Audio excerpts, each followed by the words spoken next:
나는 올해 66이다. 며칠 전 외래진료실에서 의사의 말은 내 삶의 나머지를 통째로 다시 써버렸다. 위암 말기. 그리고 식도까지 이미 전이가 퍼져 심한 협착 상태. 이제 음식은 물론이고 물 한 모금 넘어가는 것조차 힘들다는 진단이었다. 의사는 CT 화면을 천천히 가리키며 설명했다. 식도 상부가 암세포로 비틀리듯 좁아졌고 위의 상부는 원래 있어야 할 둥근 형태를 잃어버린 지 오래라고 했다. 암이 오래 눌러온 자리마다 울퉁불퉁한 그림자가 드리워져 있었는데 그 모습은 마치 이름 모를 폭풍에 오래 흔들려 금 간 벽 같았다.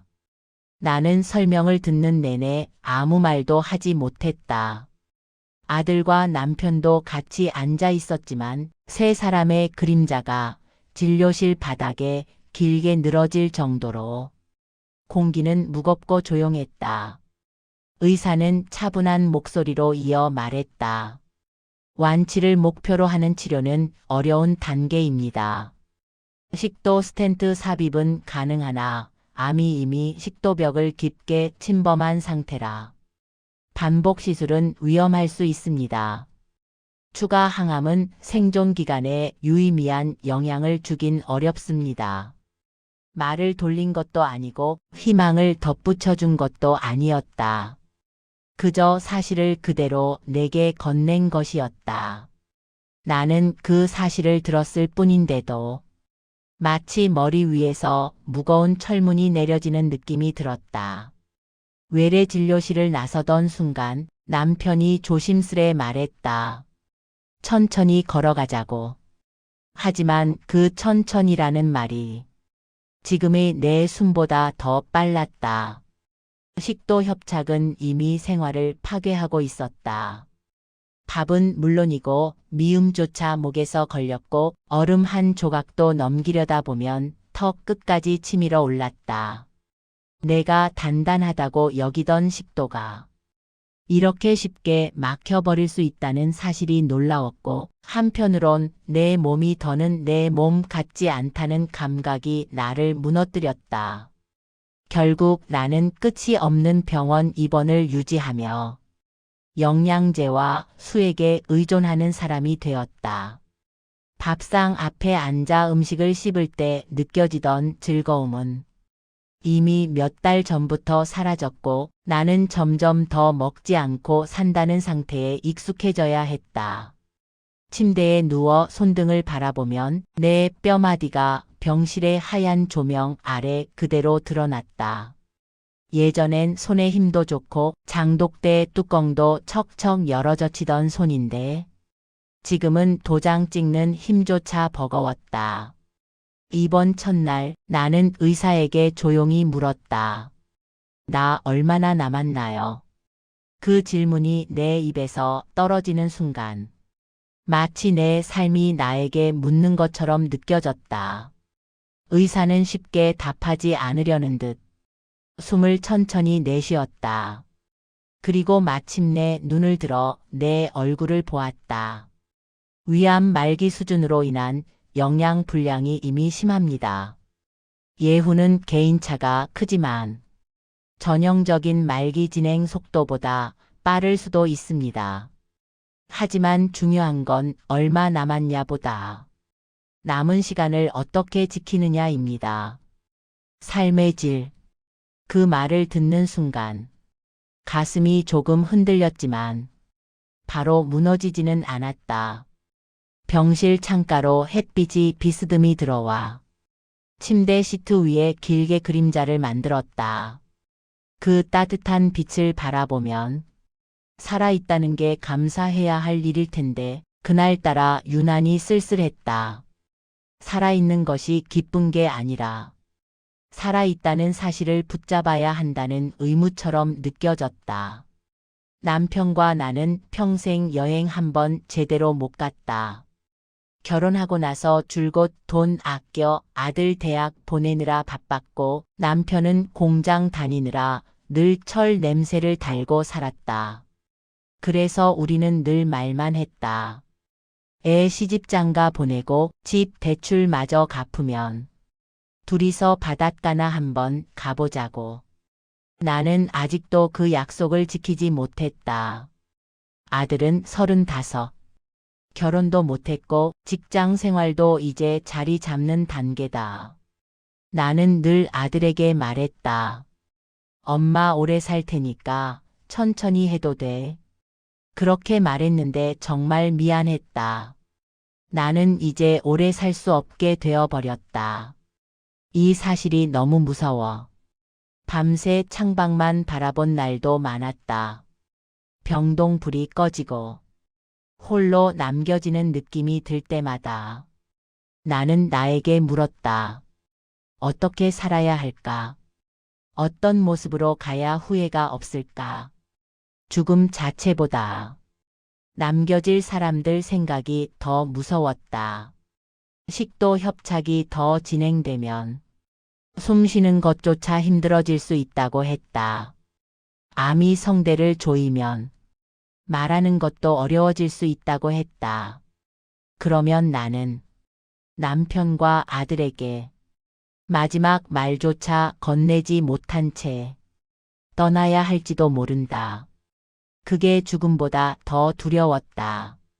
마지막 문장만큼은 내가 직접 말하고 싶었다. 나는 천천히 손등을 쓸어내렸다. 뜨겁지도 않고 차갑지도 않은 애매한 온도였다. 그 온도마저 내 생명의 남은 시간을 말하는 것 같았다. 병실 벽에 걸린 작은 달력에는 빨간 동그라미가 빽빽하게 적혀 있었다. 치료 일정이 아니라 내가 살아낸 하루를 표시하는 기록이었다. 나는 달력을 보며 생각했다. 내 마지막 계절은 의사나 병이 정해주는 것이 아니라 내가 스스로 선택하는 것이라고. 그리고 아주 희미한 빛이 가슴 한복판에서 일어나는 것을 느꼈다. 나는 아직 숨쉬고 있다.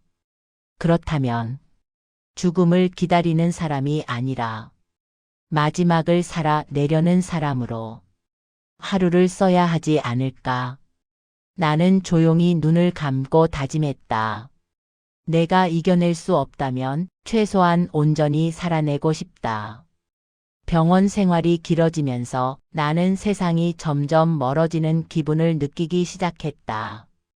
밖에서는 여전히 사람들이 걷고 먹고 웃고 다투고 각자의 하루를 살아갈 텐데 역설적이게도 나는 시간이라는 흐름에서 빠져나온 사람 같았다.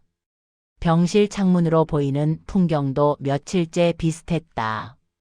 바람에 나뭇가지가 흔들리는 모습도 복도에서 들리는 카트 끄는 소리도 간호사가 발열 체크하러 들어오는 시간도 하나도 변한 게 없었다. 하지만 내 몸의 내부는 매일매일 변하고 있었다. 물 한 모금 넘기지 못하는 시간이 늘어났고 기침을 할 때마다 식도에서 미세한 통증이 올라와 말이 끝나기도 전에 숨부터 가빠졌다. 의사는 식도 내벽이 지속적으로 부어있고 암세포가 주변 신경까지 누르기 시작했다고 설명했다. 그 말은 곧 내 목소리가 언제 사라져도 이상하지 않다는 뜻이었다. 나는 아들에게 내 말을 들려줄 시간이 얼마 남지 않았다고 느꼈다. 그러면 더 많은 말을 해야 하는데 정작 하루 종일 내 목에서 나오는 말은 두세 문장이 전부였다. 아들이 퇴근하고 병실로 올 때면 나는 최대한 웃는 표정을 지었다. 하지만 웃는 얼굴을 만들려는 그 몇 초 사이에도 목이 타들어가는 듯한 통증이 지나갔다. 아들은 내가 힘든 내색을 숨긴다는 걸 눈치채면서도 애써 아무 말도 하지 않았다. 어느 날 저녁 아들이 물었다. 엄마, 혹시 더 좋은 병원 가보고 싶지 않아?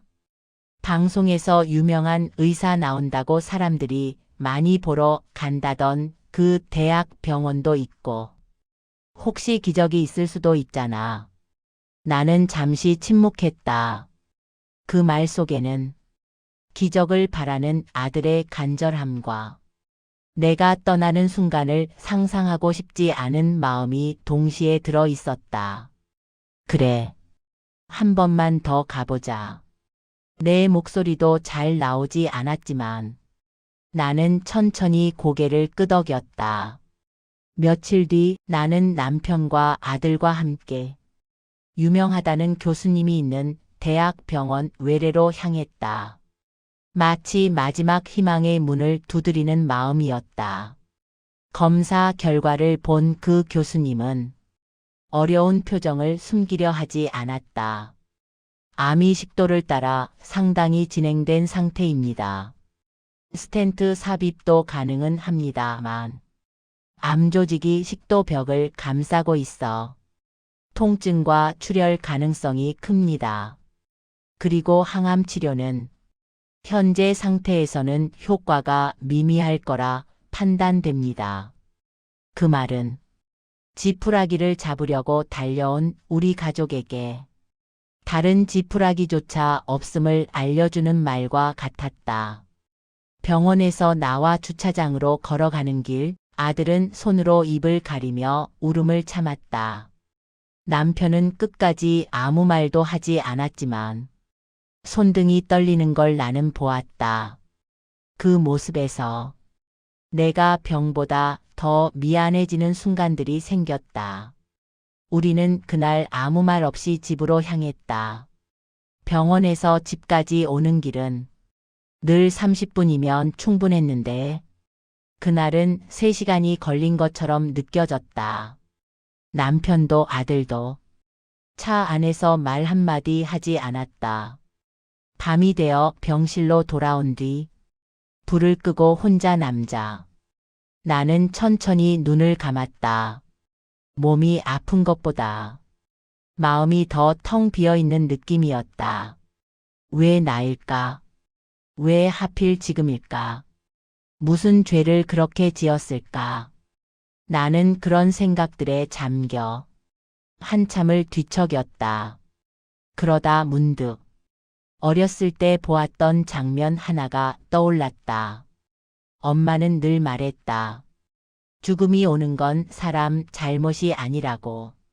죄를 지어서도 벌을 받아서도 아니고 그냥 인생의 길에서 어느 순간 자연스럽게 만나는 것이라고. 그 말이 떠오르자 눈물이 울컥 올라왔다. 죽음이 무섭다는 생각보다 지금의 나를 받아들이지 못하는 게 더 아팠다. 어느 날 새벽 갑작스레 식도 통증이 심해져 간호사가 마약성 진통제를 놓아주었다. 이제 나는 마약성 진통제에 의지하게 되는구나. 가슴과 목이 뜨겁게 타올랐다가 점점 식어 내리는 느낌이 들었다. 통증이 조금 가라앉은 뒤 나는 침대에 기대어 창을 바라봤다. 그 순간 나는 처음으로 죽음을 조금 이해할 수 있을 것 같았다. 죽음은 어디선가 갑자기 달려오는 게 아니라 내 안에서 천천히 느리게 물결처럼 다가오는 것이었다. 그러던 중 남편이 아침 일찍 병실로 들어왔다. 그는 작은 종이봉투를 들고 있었는데 안에는 내 외래 기록지 몇 장과 열심히 끄적인 그의 손글씨 메모가 가득했다. 내가 더 편하게 지낼 수 있는 방법들을 하루 종일 찾아본 것 같았다. 먹지 못하는 대신 간헐적으로 입안을 적시는 방법, 통증을 줄이는 체위, 식도 협착 환자들이 숨쉬기 편한 자세들. 남편은 종이를 내게 보여주며 말없이 잠시 서 있었다. 이것밖에 해줄 게 없다는 그의 표정이 너무나 아팠다. 나는 남편에게 손을 뻗었다. 그리고 남편의 손을 가만히 잡았다. 그 순간 내 마음이 조금 흔들렸다. 그래, 나는 아직도 사랑받고 있었구나. 내 인생은 아직 끝나지 않았구나. 누군가 나를 위해 이렇게 간절히 살아주는 순간이 있는데 내가 스스로 내 삶을 포기할 수는 없었다. 그날 이후 나는 내 남은 날들을 어떻게 살아야 하는지 조금씩 생각하기 시작했다. 죽음이 다가오는 건 막을 수 없지만 어떻게 죽어갈지는 내가 선택할 수 있다는 생각이 들었다. 나는 아들에게 편지를 쓰기로 했다. 아직 목소리가 사라지기 전 내가 하고 싶은 가장 중요한 말을 남기고 싶었기 때문이다. 그 첫 문장은 생각보다 너무 쉽게 떠올랐다. 아들아, 엄마는 지금도 너 덕분에 살아있어. 그 문장을 쓴 뒤 손이 덜덜 떨려 펜을 놓아야 했다.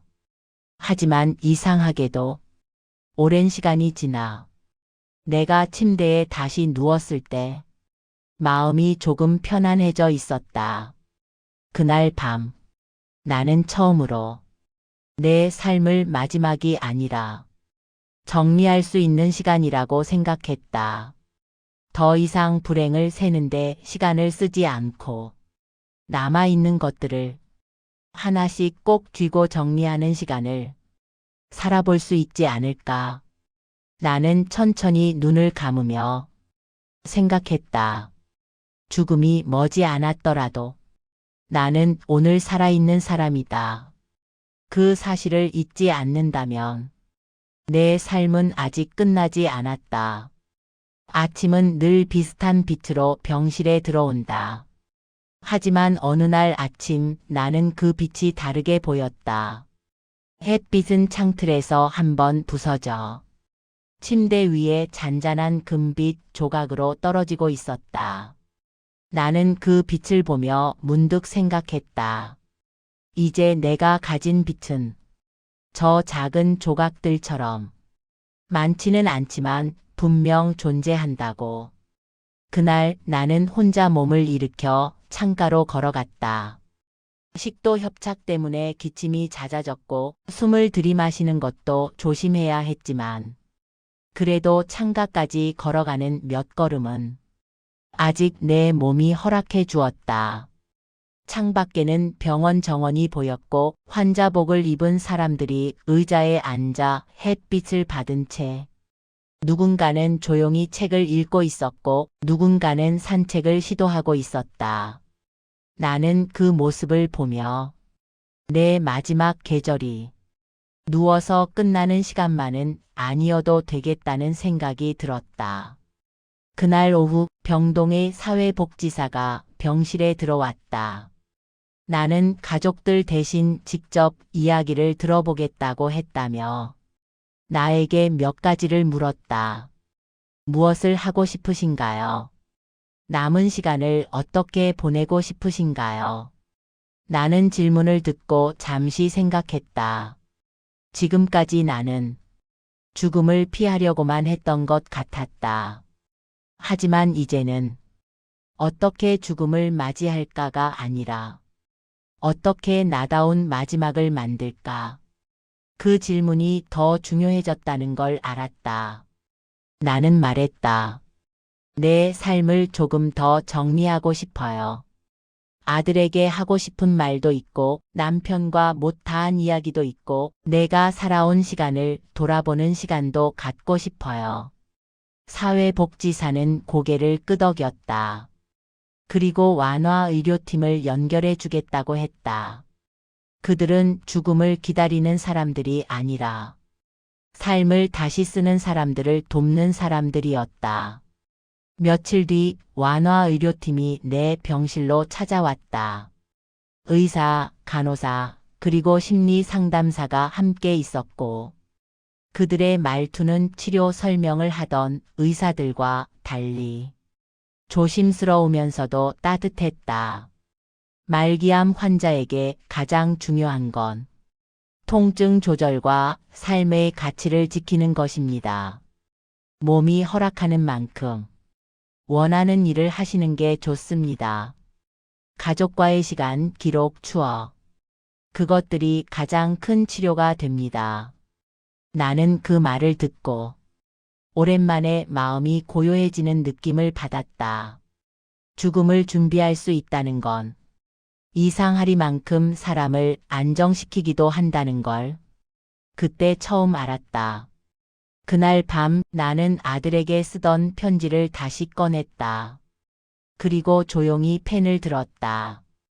아들아, 엄마는 네가 어떤 길을 가든 지금처럼만 사람을 대하고 내 삶을 너다운 방식으로 만들면 그걸로 충분하다. 엄마가 내 곁에 오래 있을 수 없다는 게 가장 미안하지만 그래도 네가 살아갈 세상은 너 자신만 있으면 헤쳐나갈 수 있는 세상이야. 글자는 점점 흔들렸지만 나는 끝까지 썼다. 내가 아들에게 남기고 싶은 단 하나의 유산이었다. 며칠 뒤 아들은 퇴근 후 병실에서 나를 보며 말했다. 엄마, 우리 같이 나무 보러 갈래? 병원 1층 정원에 가을 나무들이 색이 정말 예쁘다고. 나는 고개를 끄덕였다. 간호사가 휠체어를 가져와 주었고 나는 천천히 몸을 맡겼다. 정원에 도착했을 때 바람이 천천히 나뭇잎 사이를 지나가며 금색과 주황색이 섞인 물결을 만들었다. 나는 그 풍경을 보며 마치 타인의 삶을 바라보는 것처럼 신기하고 아름답다는 생각이 들었다. 아들은 내 옆에서 혹시 춥진 않은지, 혹시 통증은 괜찮은지 계속 살폈다. 나는 그 모습이 고맙기도 하고 마음이 저릿하기도 했다. 아들은 나보다 훨씬 외로워질 사람이었다. 나는 아들의 손을 살며시 잡았다. 그리고 말했다. 나 너무 행복하다. 오늘 이 시간 평생 잊지 못할 것 같아. 아들은 울음을 참는 듯 고개를 끄덕였다. 남편도 그날 늦게 퇴근해 정원으로 내려왔다. 그는 말없이 내 옆에 앉아 하늘을 한참 바라보았다. 정말 오랜만에 우리 셋이 함께 있는 느낌이 들었다. 가족이라는 게 얼마나 큰 기적이었는지 그제야 알 수 있었다. 며칠 뒤 나는 남편에게 말했다. 우리 사진 한 장만 찍자고. 평생 사진을 싫어하던 남편이었지만 그날만큼은 아무 말 없이 내 옆에 다가와 앉았다. 나는 남편의 어깨에 살짝 기대며 속으로 말했다. 나 이렇게 살다 갈게요. 당신 덕분에 정말 잘 살았다고. 그날 이후 나는 하루를 길게 쓰지 않고 짧게 쓰기 시작했다. 하루의 반은 쉬고 나머지 반은 누군가와 이야기를 나누거나 내 마음을 기록하거나 잠시 햇빛 아래 앉는 시간으로 채웠다.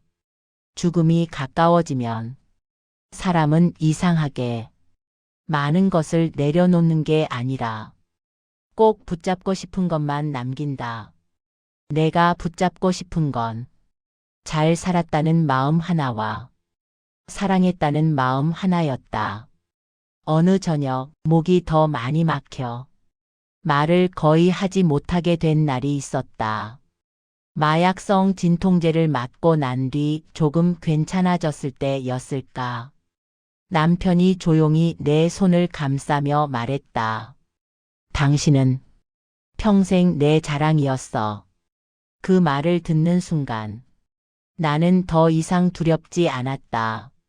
죽음이 가까워졌다는 신호보다 삶이 끝까지 빛나고 있다는 증거 같았다.